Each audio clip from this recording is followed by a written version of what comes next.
근데 여기서 암살 시도 때 가장 피해를 본 사람이 누구였을까요? 공보비서관 제임스 브래디잖아요.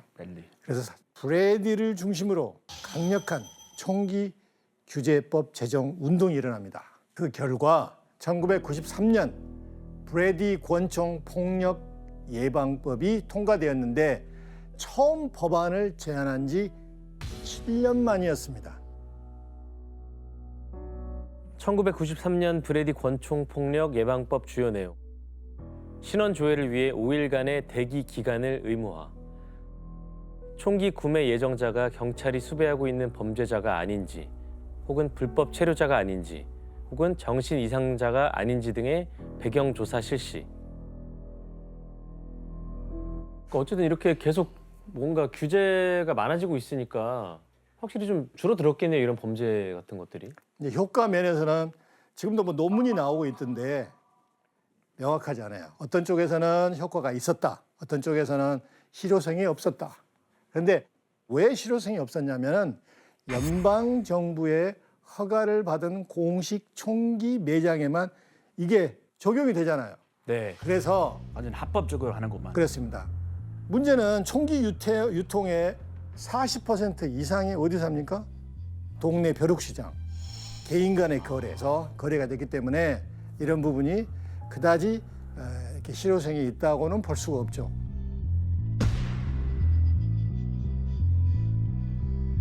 아무튼 권총 규제를 시도했다는 점에서는 굉장히 중요한 일이라고 할 수가 있습니다. 그런데 이제 법을 놓고 이제 의회 내에서 설왕설래를 할 때 어마어마한 사건이 또 터집니다. 1991년 10월 텍사스 중부에 있던 키일린의 한 카페테리아에서 누구도 예상치 못했던 비극적인 사건, 일명 텍사스 키일린 대학살이 발생합니다. 텍사스 키일린 대학살은 35세의 조지 헤너드라는 사람이 자동차를 몰고 루비라는 카페테리아의 이 창문을 들이받습니다. 그리고 내려서 무차별 난사를 한 거예요. 그때 약 카페테리아에 150명이 있었다고 그래요. 유난히 그날 붐볐는데 14분 동안 50명에게 총격을 가합니다. 어떤 사람은 꼭 사형 집행하는 것처럼 숨어있는 사람을 머리에 대고 죽였다고 합니다. 그중에 23명이 목숨을 잃어요. 자, 총격범이 어떤 총을 사용했는지 확인해 볼까요? 자, 앞선 총격범들의 총과 비교하면 권총이네. 어때 보입니까? 작아요. 작다. 그렇지만 옛날의 권총은 일일이 노리쇠를 뒤로 제끼고 수동이었죠.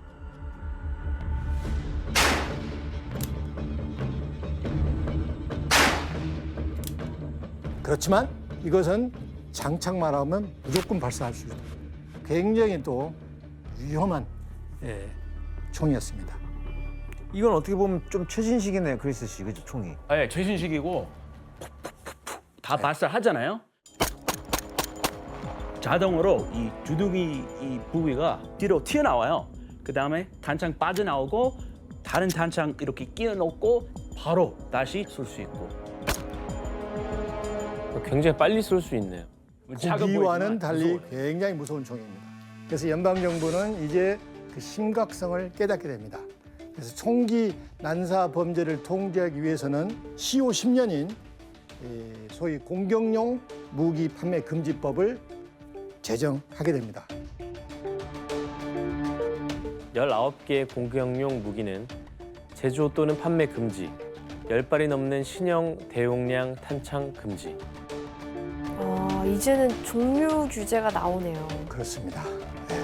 그래서 법에서 얘기하는 공격용 무기라는 것은 군용으로 개발된 거예요. 그러니까 가볍고 휴대하기 편하고 또 명중률이 높았습니다. 그래서 이 규제의 핵심은 아까 얘기한 AR-15 소총을 포함한 19개의 무기를 일반인에게 팔 수 없다. 이 법이 제정이 된 거죠. 그런데 법이 제정될 때만 해도 이 법에 이러한 치명적인 부작용이 있을 거리라는 건 누구도 생각을 못합니다. 총기 회사들이 꼼수를 부려요. 몰래 판매한 불법 판매? 훨씬 두껍고 강력한 총알을 씁니다. 일부러 이렇게 교묘하게 튀어가지고 10발만 넣을 수 있는 단창을 그 제작사들이 만든 거죠. 계속 판매해야 되니까. 그런데 재미있는 것은 사람들이 그런 총을 더 선호해요. 또 이것은 10년 기한이잖아요. 그래서 2004년에 시효가 끝나서 이제 없어지게 됩니다. 저 금지법이 없어졌다는 말씀이신 거죠? 그렇습니다. 그럼 공격용 무기를 이제 살 수 있는 거네요? 그렇습니다. 네. 개장 안 했으니까, 연장 안 했으니까. 근데 이게 어려운 게 연방 나름대로 총기법을 만들려고 그러고 만들었다 해도 이제 주정부에서는 또 다른 이 총기 규제법을 만들어서 시행을 하는 거예요. 그러니까 구매, 소유, 소지를 다 나눠서 봐야 되는데 다 소유 이거는 권리이니까 보장이 돼야 되지만 구매나 소지 같은 경우에는 그게 어떤 총이냐, 어디서 들고 다닐 수 있느냐 이 모든 변수를 주마다 조금씩 다르게 하고 있는 거예요. 네. 예컨대 알래스카는 총기 규제가 굉장히 느슨합니다. 생존 도구잖아요. 그렇죠?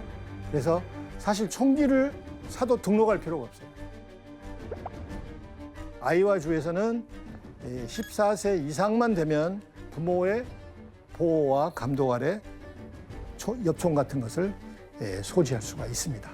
다른 주는 텍사스 같은 경우 그냥 막 그냥 보이게 할 수 있고. 보이게끔 막 다닐 수 있어요. 막 커피 한 잔 먹으러 갈 수 있고 여기 총 있고 나 총 있다. 사람들 보여주기 위한 그런 게 있어요. 이해 안 가는 법이야. 이런 상황은 미국의 수도인 이 워싱턴 DC에서 큰 문제가 일어나는데 2008년의 얘기입니다.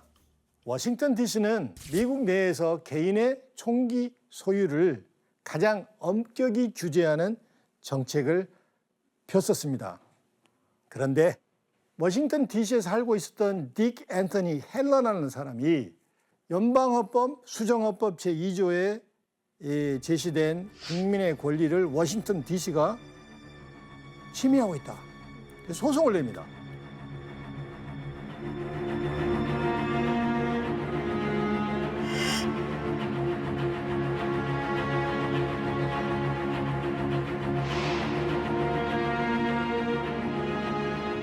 그래서 연방 대법원에서 이제 판결을 하는데 그 판결이 뭐였을까요?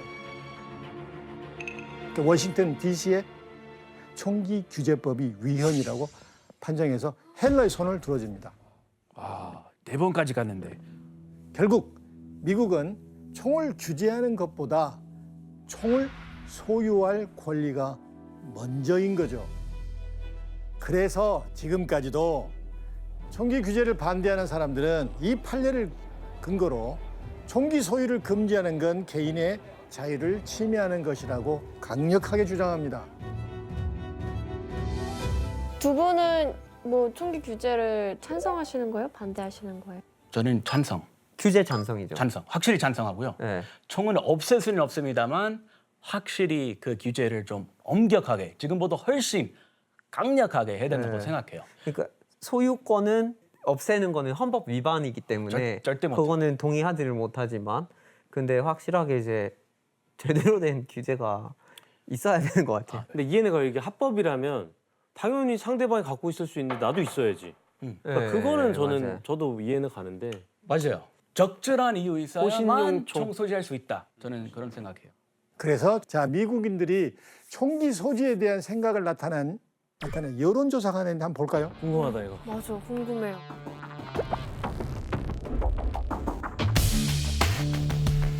파란색은 뭐예요? 개인 권총 소지 금지 찬성. 빨간색은 개인 권총 소지 금지 반대. 빨간색은 친총, 밑에는 반총. 80%가 진총이에요. 됐어요? 그럼 이제 그만 알아보죠 이거. 그래서 총기 규제를 반대하는 대부분의 사람들은 스스로를 지키려면 총을 소지할 수 있어야 된다. 자, 이 주장을 뒷받침하는 영상을 한번 보겠습니다. 2016년 조지아에서 발생한 중요하고 유명한 사건인데, 자, 괴한이 강도 3명이 침입합니다.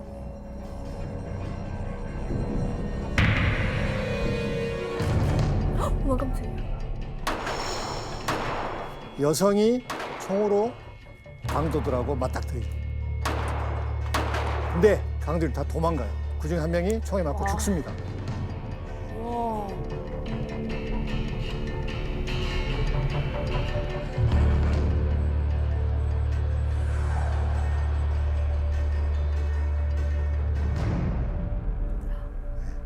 와. 이 사건을 접한 많은 사람들이 총이 필요하겠네. 그때 총이 없었으면 큰일 날 뻔했잖아요. 그래서 FBI 통계에 의하면은 미국은 3초마다 절도가 일어나고 22초마다 강도, 살인, 이 강간 같은 강력 범죄가 일어난다고 합니다. 또 미국 전체 주 평균적으로 경찰이 긴급 출동할 때 걸린 시간이 얼마쯤 걸릴까요?